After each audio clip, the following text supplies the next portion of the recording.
kinalaman nun sa gulong sa aircon? Ma'am. Bakit? Kuya, ano, 4 na oras na, hindi pa ba tapos yan? Eh ma'am, Ang init dito, baba sobra. kayo dito ma'am. Dito natin pag-usapan ma'am para may paliwanag ko po sa inyo. Ang tagal naman, kanina pa yan eh.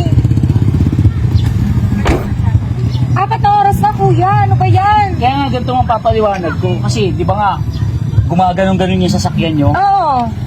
Sira yung yung battery. Diyos ko kuya, battery lang 4 na oras na. Hindi, kasi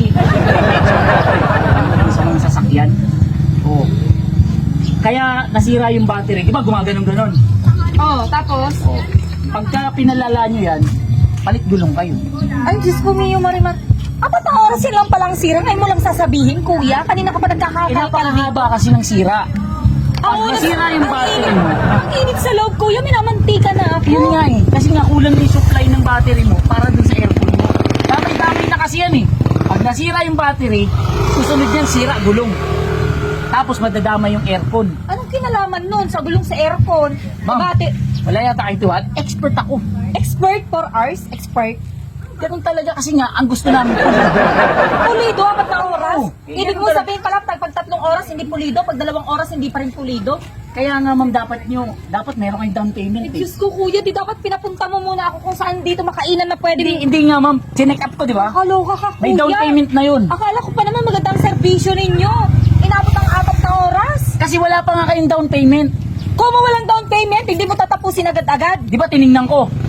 Ay, nakakaloka namang Tingin pa lang yun. Tingin pa lang? 4 Oo. na oras na? 10,000. Ay, Diyos ko, may...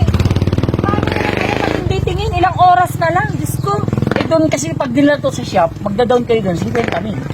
So, ano gusto mong mangyari dyan, kuya? Hindi, baklasin siguro natin yung yung manibela.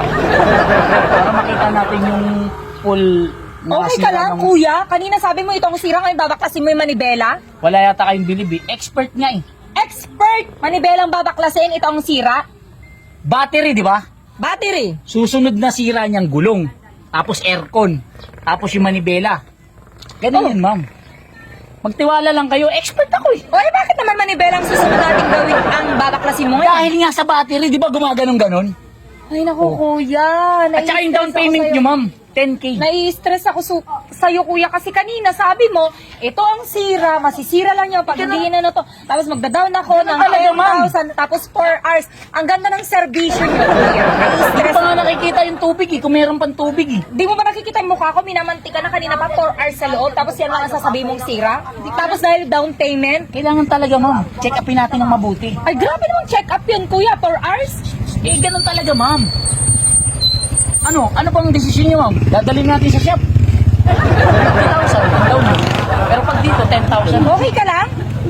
Ayun nyo yata eh. Tumawag ako sa inyo para ayusin yung sasakyan ko. Tapos tatagain niyo ako halaga ng sasakyan. Hindi, ganito na lang, ma'am. Total, ayaw nyo naman. Ayaw nyo magbitaw. Paggawa-gawa kasi kayo ng ng kotse, wala naman pala kayong pera eh. Lumayas ka na lang. May pera ako. Pwede ako magbayad ng ganung halaga. Kaulo. Huwag na lang kayo magkotse. Galing yung mukha kayong Galing Para yung siguro manggagaan po ako. Oras? Di ka nga nag-down eh.